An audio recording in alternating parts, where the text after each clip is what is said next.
This week's episode of Tech News Day is sponsored by Manscaped and ExpressVPN. Now, it might feel like the 2020 presidential election cycle has been ongoing now for over a year, and it has, but Monday of this week was actually the start, the real start, of the election, with the voters of the state of Iowa choosing their preferred nominees for the next presidential election.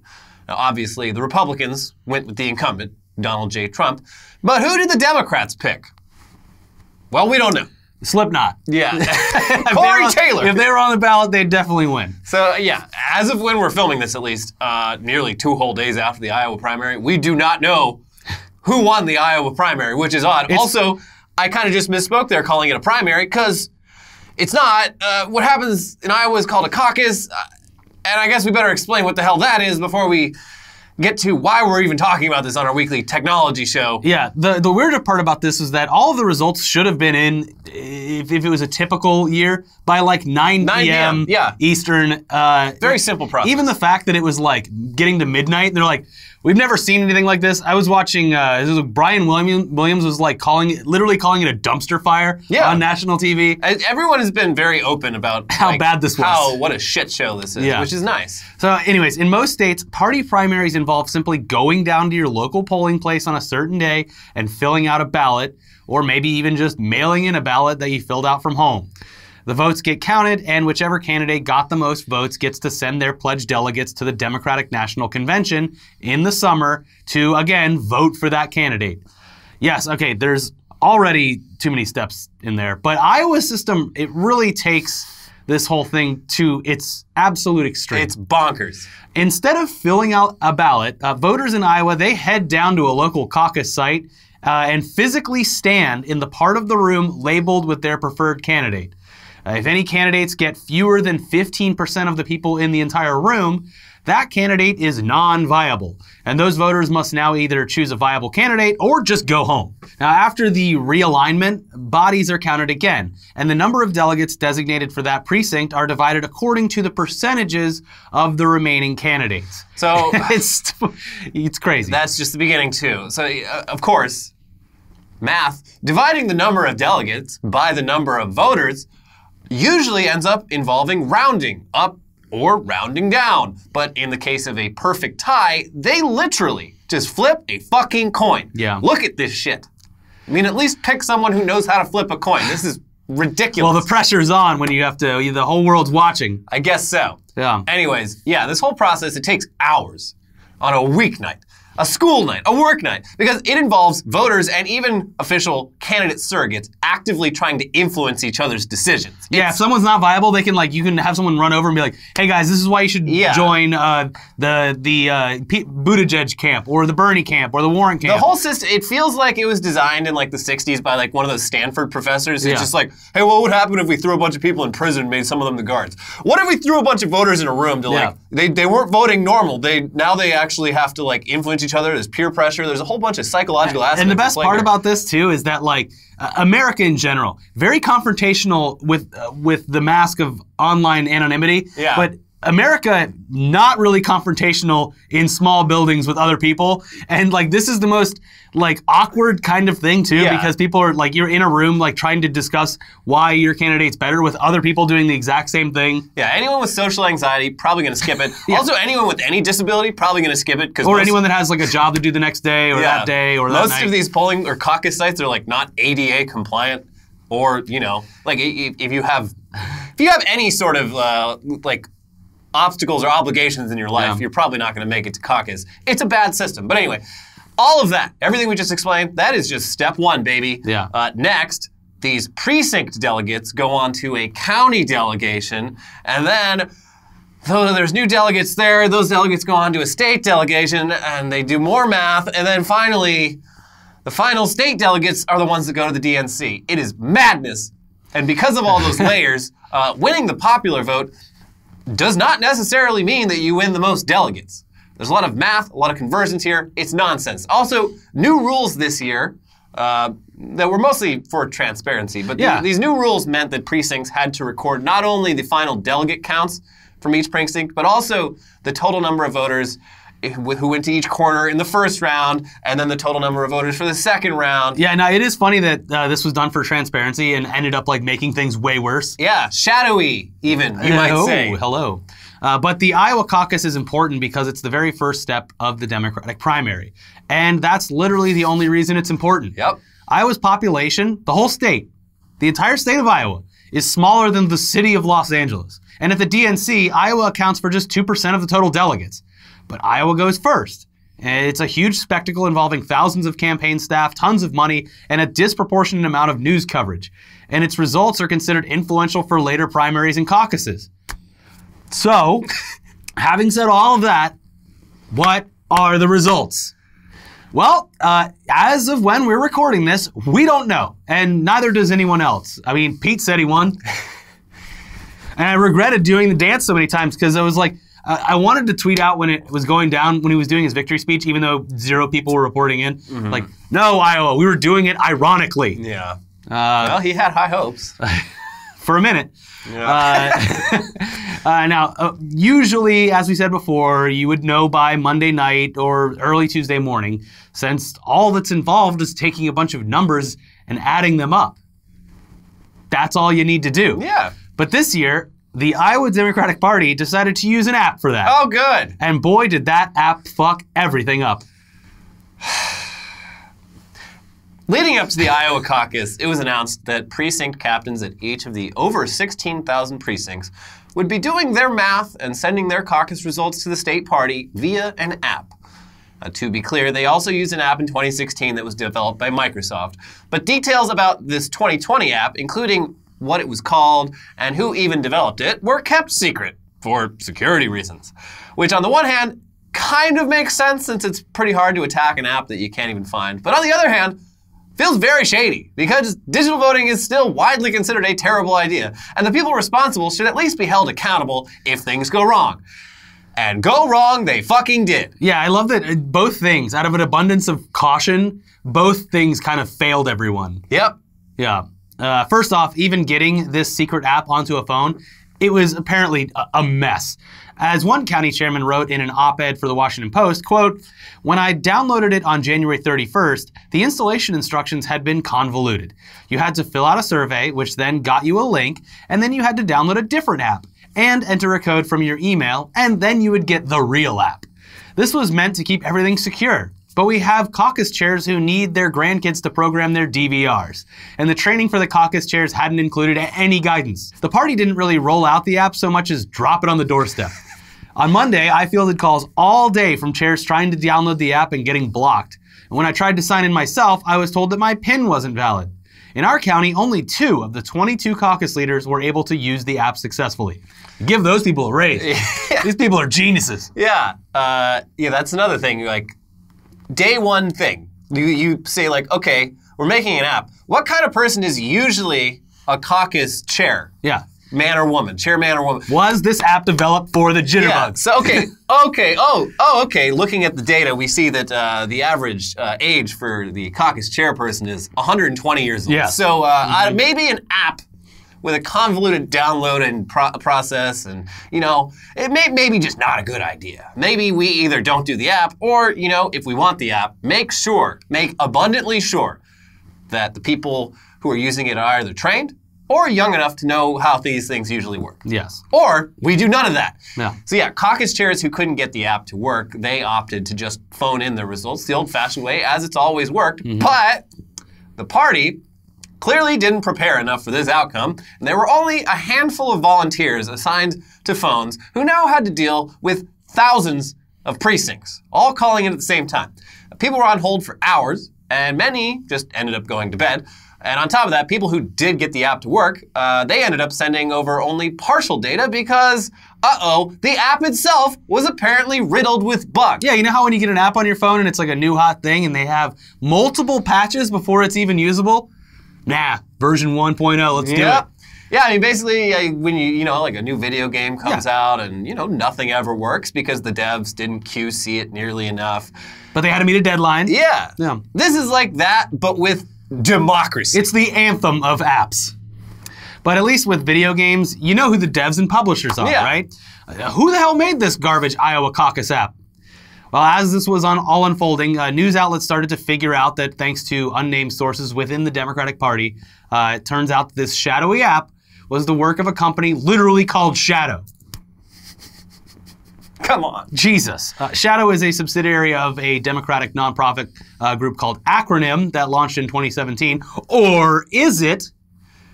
Yeah, it is. As there is plenty of examples of Acronym proudly announcing the launch of their new subsidiary Shadow last year. But this week that changed to basically, no, that's just a thing that we invested in. It's not really our responsibility. I know nothing. Yeah. Yeah, Acronym board member and former Obama campaign manager David Plouffe. This was so good. He just happened to be on MSNBC's panel for the Iowa caucus while all this was unfolding. And people put two and two together that he was on the board of Acronym, and Acronym was being revealed as the makers of Shadow. Anyway. Get this man a drink of water. He is sweating profusely. When asked about Shadow, he basically pleaded total ignorance of what it even was. Yeah. Huh? What? Nah, I don't think that's ours. What do you mean? But it seems that David Plouffe is either a fucking liar or just totally ignorant of the organization that he helps run. And it actually could be the latter. Yeah. An article on The Outline about Acronym quoted an anonymous staffer who called it, quote, far and away the most disorganized place I've ever been a part of. Yeah, it would be like asking a Machinima CEO about like Respawn Inbox. Yeah, what? Well, can we do a show like that? Yeah. Anyway, that source from The Outline, they also said that Shadow operates right alongside Acronym at their various offices, at least one of which is in a WeWork, so. Well, that's why they can't get anything done. Baby. It's just all the DJing and skateboarding. I can't hear you. Anyways, Shadow was supposed to take what used to be an hours-long process and make it instant. But it failed. And now that process is unfolding over several days. But the good thing here about these caucuses is that due to participants seeing the results in their precincts, and in a lot of cases taking pictures of the results, we don't really have to worry about the final results being incorrect, either on accident or on purpose. Right? Well, probably. But a lot of factors at play in this clusterfuck have served to throw fuel on a conspiratorial fire. Now, for one thing, Acronym staff is largely made up of Hillary 2016 staffers, which makes sense. But also, Hillary Clinton has been in the news quite a bit lately, talking a whole lot of shit about Bernie Sanders, her former primary opponent, who is also running this year. Yeah, here's some more fun facts. Acronym CEO Tara McGowan has publicly expressed her support for candidate Pete Buttigieg. Her husband works for the Buttigieg campaign as a strategist, and the Buttigieg campaign has paid Shadow tens of thousands of dollars for software rights and subscriptions, whatever that is. Yeah. Maybe nothing, maybe something. Yeah.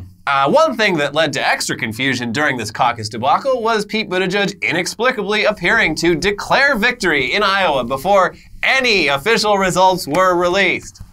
On Monday night, he tweeted, Iowa, you have shocked the nation. They certainly did. By all indications, we are going on to New Hampshire victorious. And then a few minutes later, he said, tonight, Iowa chose a new path. Yeah, these tweets, they echoed what he also told his crowd of supporters in Iowa following the caucuses. It really seems like he thinks he won this, which is weird because the results aren't out. Listen, here's what I will say about this is that, like, his take on victory could be a bit painting with a broad brush. Well, no, I didn't win, but, well, did we, though? He got enough delegates to continue his campaign. Yeah, I'm just saying it's a little irresponsible to the tweets definitely looked like they looked like they were scheduled tweets. That like they did. Yeah. Yeah, which that's another thing that's a bit sus. Yeah. But anyway, also according to at least one precinct chair, the Shadow app glitch was literally that it would change the vote totals from what was submitted. Oh God. So like, yeah, lot of very shadowy, sketchy shit happening here. That's the Shadow app. That wouldn't normally happen. Yeah. Did you see the clip of the guy who was on the phone waiting in line to report the numbers and Wolf Blitzer's interviewing him? Fucking Wolf Blitzer. And he's like, oh, wouldn't you know, Luck has had it, and they have picked up the phone, and it's like, then hang up the phone and give him the numbers. Get on the phone. And then Wolf's like, all right, well, I guess you gotta go now. Well, we thank you for, and the guy's like, yeah, thanks, Wolf. Yeah, cool, Anyways, cool. Hey, do you think we could listen in while you do it? Yeah, sure. Meanwhile, the lady in the background is just going, like, click. Hello? Yeah. Hello? Hello? And then he's, oh, she hung up. I guess I should get back on hold for another hour. Fucking Wolf Blitzer. Yeah, Wolf, oh my God. Wolf Blitzer's such a fucking Oh idiot. my God. Now, anyways. as of now, some of the official results have trickled out of Iowa. It does appear that Pete Buttigieg is at or near the top. As of when we're recording this, 71% of the vote has been officially counted, and Buttigieg is ever so slightly ahead of Bernie Sanders. So he very well could win, and his declaration of victory is probably based on his staffers and volunteers' unofficial records of caucus precinct results. Yeah, they all were kind of doing that, so. Yeah, Bernie Sanders, he was one of the first groups to release the results. The Sanders campaign had their own app for just like record keeping. Yeah, because you didn't want to get screwed over just in case something bad happened. Yeah. Don't put your faith in one app. Yeah. Maybe have a backup app for your own purposes. Yeah. That was looking like a good call. Now, it is understandable that some people, especially diehard Bernie Sanders supporters, look at all of this and think it's sketchy as hell. And oddly, the same people who cheered on the Bolivian military ousting of Bolivia's president over voting irregularities a few months back don't really have much to say when an eerily similar situation happens here. Yeah, it is funny. But again, also I don't want to get too much. I'm not going to get too much into the conspiracy stuff here, but there's also like decent reasons to suspect that Pete Buttigieg may have worked for the CIA at some point. Oh yeah, and the CIA does have a bit of history of making sure they get the president they want. Elections in other countries in ways similar to how this all might look from one perspective. But look, that's just something people are saying. There's also a great video out there where a person who has to choose because their candidate wasn't viable and finds out like live on TV that Pete Buttigieg is gay. Yeah, that's real. That's fucked up. Anyways. I dislike a lot of things about Pete Buttigieg. Him being gay is not one of them. Isn't one of them. No. But again, look, it's much, much, much more likely that all of this is just your typical Democratic Party incompetence and incestuousness where, everyone worked for Hillary Clinton at some point. It's not that sinister. It's just that they're all just this small group of people that it's incest. It's like a rat king. Non-sexual incest. Yeah. It's like a rat king. Yeah. Yeah. Yeah, as opposed to like an actual conspiracy, it's probably more just incompetence, and we maybe need some new blood in this party. Yeah. But again, Iowa, basically meaningless electorally. It's just a news boost. Yeah, I mean, yes, whoever wins Iowa probably gains some momentum in later primaries, but that's only because they go first. Also, like, how can you prove whether or not that's even a thing? Also, the silver lining here, guys, is that now that this stupid fucking app has crashed, literally, and burned, figuratively, so spectacularly, it probably won't get used in any more caucuses this year or ever again. And caucuses, God willing. People might rethink caucuses in general. Yeah, that would be cool too. There's a thing called ranked choice voting that is literally what happens at a caucus, but it's done on paper. It's the same fucking thing. I did enjoy the talking heads all night who kept repeating the words big caucus. That was, I always enjoy that. Big caucus. Nevada was actually planning to use Shadow for their caucus, which is later this month. But they have now officially said, fuck that, as they should. Just based on the name alone. Yeah, I don't think we're going to be using that. And also, hopefully this serves as a cautionary tale for any and all electronic voting proposals in the future, because there is simply no good enough reason to do it, given how badly things can, and in this case did, go. Yeah. It's such a fucking, it's been 2 days. We still don't know who won this big event that they hyped up for months. The DNC, the National Party, has flown out into Iowa and said, get the fuck out of the way, Iowa Democratic Party. You have ruined this so much. We'll handle it. And that's just making even more people sketched out by this. Silver lining, Joe Biden did terribly. Yes, Joe Biden did so poorly that his campaign is pretty openly talking about maybe suing the Iowa Democratic Party to get a recount. It's pretty interesting. I mean, what we've seen so far, it looks like Pete and Bernie, at least in the northern Midwestern states, big contenders. Elizabeth Warren still hanging in there. Andrew Yang, probably not going to be around. Probably not going to be around too long. Amy Klobuchar, same. And Joe Biden, very disappointing given how much he was hyped up as the electable frontrunner. He was tied with Klobuchar. Yeah. Or close. Sorry.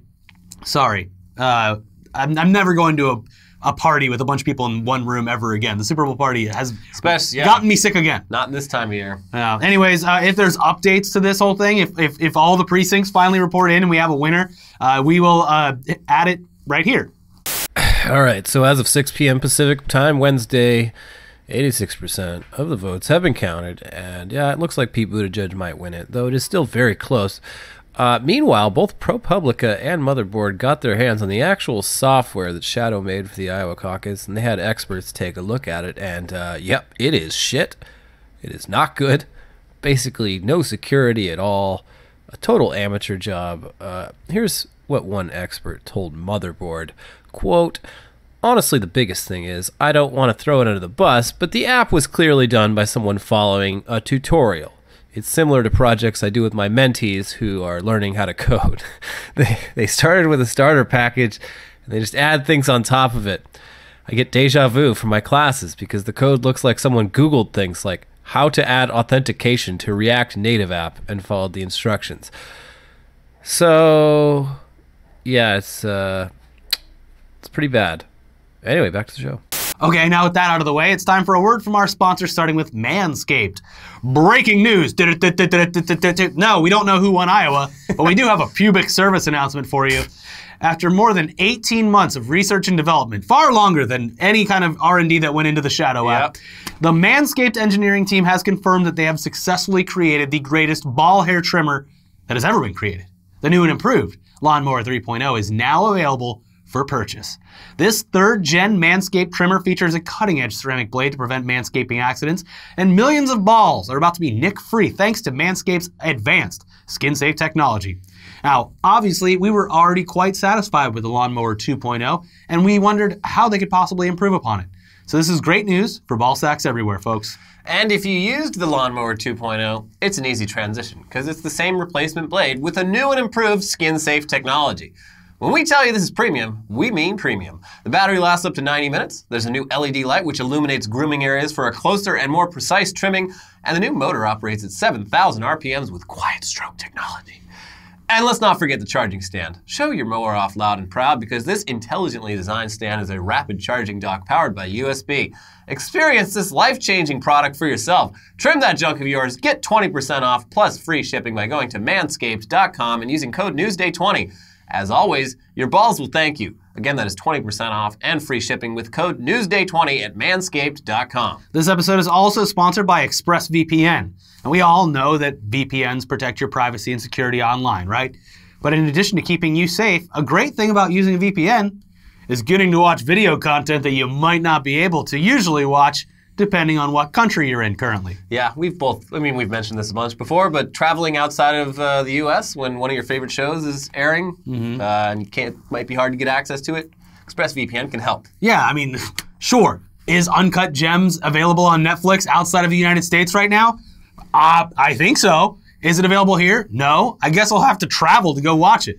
Yep, it's as simple as firing up ExpressVPN and changing your location to another country. ExpressVPN hides your IP address and lets you control where you want sites to think you're located. You can choose from almost 100 different countries. Just think of all the content you can get access to. You love anime, you big old weeb? Well, use ExpressVPN to get on Netflix Japan and be spirited away to a world of content. What? And it's not just Netflix. ExpressVPN works for Hulu, BBC iPlayer, YouTube, you name it. Oh, you got a sports blackout in your area? I don't know. Do you?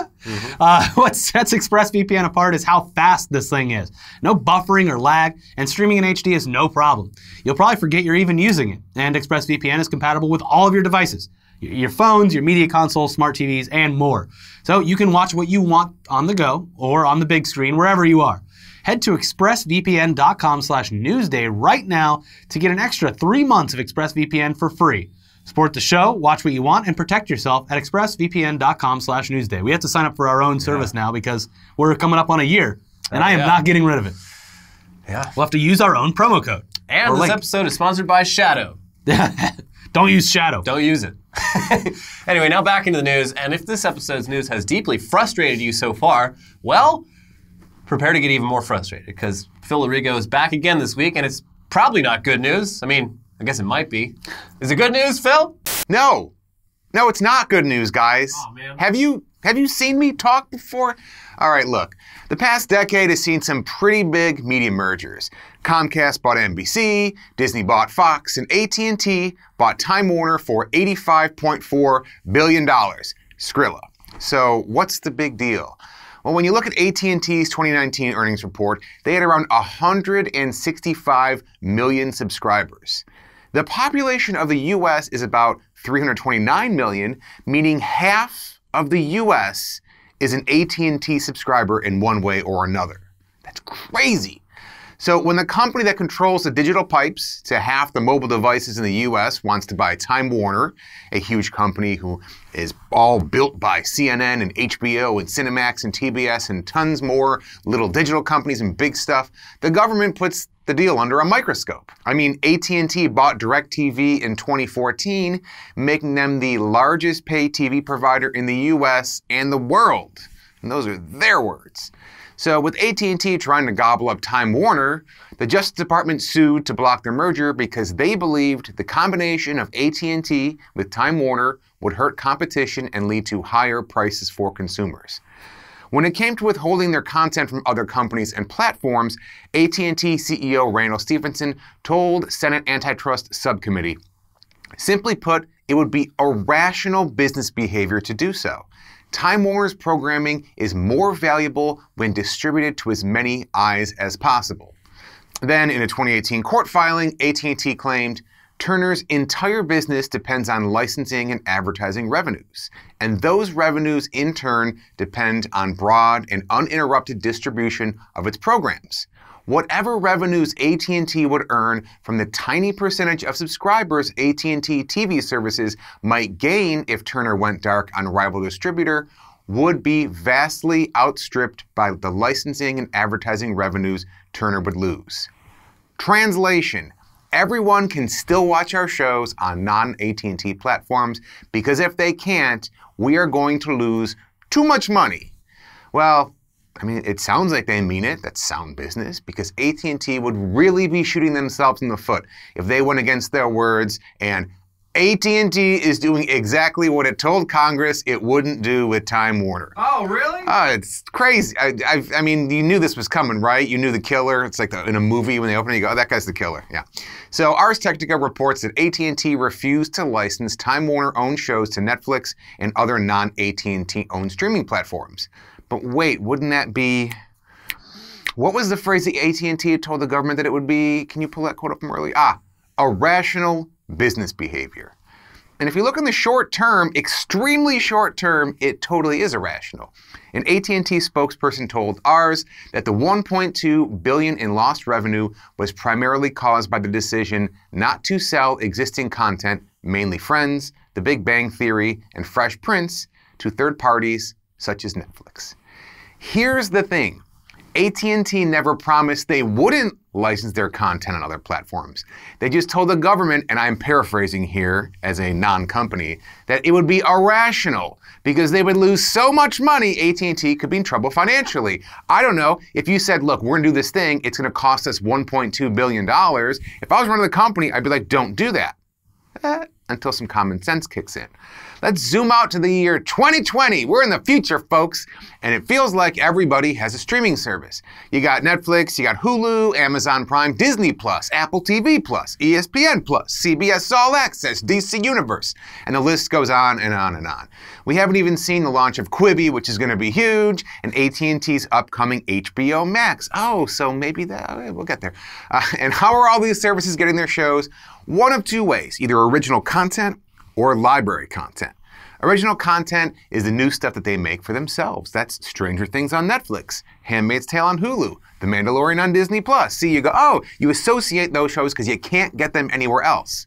But think about all the other shows you stream that are not originals. Shows like The Office, Friends, and Parks and Recreation do huge numbers for Netflix. Look at this graph from a little over a year ago. Those three shows make up nearly 14% of what's being watched on Netflix. And you know what?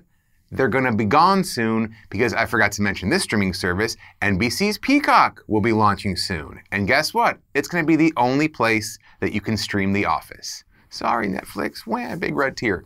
So new original content costs a lot of money to create. So that's why these services also have this back library of content. But my personal theory is this. It doesn't matter how good a new show is. Services need library content. Netflix has some good original shows. I dig things like Stranger Things and Ozark and Big Mouth. But I don't have history with those shows. I don't get nostalgic for Stranger Things. Sometimes people just want to put on a show they grew up with. And it's like entertainment that's comfort food. You just want to tune out. You want to chill out. Maybe you're working. Maybe you're sick. You just put something on and you go, I love this show. Something like The Office, something like Friends or Parks and Rec. And much like how Disney is no longer providing Netflix with any new content, NBC's best offerings will be leaving Netflix, going bye-bye, and taking a whole buffet of other familiar comfort food that people love to stream somewhere else. So I don't know if you want to get your nostalgic on, or maybe show your kids The Lion King. It's not on Netflix anymore. You only can find it on Disney+. So most, if not all, the shows owned by AT&T are going to be on HBO Max. And except for their posturing in court, where they were like, that'd be crazy if we did that, and then they did the crazy thing, I can't really blame them. We're in this huge content arms race right now where everyone's taking the content they own, pulling it from all the other streaming services so they can put it on their own streaming service. Think about it. Realistically, this is not an insane thing. In 3 years, we could see a Netflix that only has Netflix original shows. Think of all the stuff you scroll past on Netflix. That'd be weird. Well, that's probably why they're spending $17 billion in content this year alone, because they're worried everything's going to go away. So it's going to get worse before it gets better, with so many streaming services to keep track of, so many to subscribe to, so many to explain your parents to as to why their show's not on that anymore. It's here. No, Mom, that's on CBS All Access. Why do you keep asking? Oh, and don't worry, they're all going to crack down on password sharing, so no more freeloading on your Access account or leeching off your parents' HBO account. So the silver lining here is that people have watched over 2 billion hours of Adam Sandler on Netflix. Woo. And Netflix just gave Sandler a 4-picture deal, but since he didn't get nominated for Uncut Gems, he vowed to make the worst movie ever. Speaking on a Best Actor Oscar nomination, Sandler said, "If I don't get it, I'm going to fucking come back and do one again that is so bad on purpose just to make you all pay. That's how I'll get them." Now we all know what he meant when he said, "This is how I win." Anyways, thanks, Phil. For a minute there, we were so distracted with all the other bad stuff that we almost forgot about the streaming service hellscape that's on the horizon. And speaking of bad shit, remember how last week we said that you probably don't have to worry about Wuhan coronavirus? But if the World Health Organization classifies it as a global health emergency, then maybe you should start worrying? Well, they did. And shit has gotten a lot worse, especially in China. This week, the death toll from the Wuhan coronavirus reached 490, which surpassed the death toll from SARS nearly 2 decades ago. And now I got it because I ate chips and dip at a Super Bowl party. Yep. Yeah. Anyway, around 25,000 people are sick worldwide, and the number of people affected outside of China has also gone up. There's still only around a dozen cases confirmed in the United States, but considering how bad things are looking in China, all air travel from China to the U.S. has been funneled through 11 airports that all conduct some pretty detailed screenings before letting people in. And people who have been to Hubei province in the last 2 weeks are being put under mandatory 14-day quarantine. But I've got jury duty! Yeah, it's also basically impossible to fly to China from the U.S. now. Airlines have either severely limited or just outright shut down all their travel to China. So, yeah, and this has been real bad for, like, global commerce. Like, this has a huge, like, fucking domino effect. But again, unless you're in China currently, or have been there recently, or spend a lot of time around people who have been there recently, there's still no cause for real worry. The situation in China is, yeah, it's very bad, but it seems right now to be pretty safely contained over there for the most part. Meanwhile, this should go without saying, but a disease scare is no good excuse to be racist, even if you're just joking around. That's like when we make fun of China, we're making fun of their oppressive government, not individuals in China. It really wasn't funny about, when you joked about your Asian classmate eating dog meat for lunch, and it isn't funny when you joke about them carrying around a deadly disease. I'm sure they're tired of hearing it. Yeah. So. Yeah. Yes. Joke about something else. Yeah. Anyway, in addition to not letting a disease 7,000 miles away excuse your racism, here's some tips. Don't drink bleach. We've been over this. We have. Yeah. Yes, the bleach people, or rather the miracle mineral solution people, are really seizing this opportunity to spread awareness of their very bad and counterproductive solution to all of life's illnesses. And we covered this phenomenon in an old ETC video that you can still find if you look around hard enough. But drinking bleach not only does not cure diseases, it's actually really bad for your digestive system and your immune system. You don't say. You're probably more likely to get sick if you do it. So don't. Or die. You could die from it. You could also die. Yeah. Now, of course, anyone who believes in this shit isn't going to listen to us anyway, though, so whatever. But in case you haven't been sold on miracle mineral solution. The only way to cure your debilitating disease is you have to hang off the side of the flat earth, and someone on the other side of it has to pour bleach into your mouth from there. Yeah. It has to travel through that dead space. Yeah, the only cure cleanses it. The only cure for this disease is death. Yeah. That'll cure it 100%. Walk off the edge of the earth. Yeah. Anyways, that's it for this week. Hey, good news though. I just want to say we went an entire episode without saying something bad about Elon Musk. Yeah, I mean, Good for him. yeah. Congrats, Elon. Tesla's stock's doing really good. You see that Wall Street Bets guy? No, I did not see He the Wall turns Street Bets guy. $50,000 or $150,000 into $5 million in like 2 weeks. Well, the stock went from like $200 a share to $1,000 a share. It's wildly overinflated. Like, there's a reason Tesla stock has bears, and now would be a great time to bet against Tesla. No. Now that they're so wildly overinflated. It is crazy to see them like more valuable of a company than like ginormous American companies. Yeah, it's really weird. Yeah. The stock market, not the economy. Wow! It's a You don't casino. say. Yeah. Anyways, we made a video on Monday about the Super Bowl. Yeah, all the In case commercials. you missed that. And Gritty got Gritty- is innocent. Exonerated. And we also have an exclusive podcast on Patreon. Yeah, exclusive pod on Patreon, and also Weekly Weird News if you somehow manage not to watch that. Yeah. We will see you soon. Bye-bye. Bye.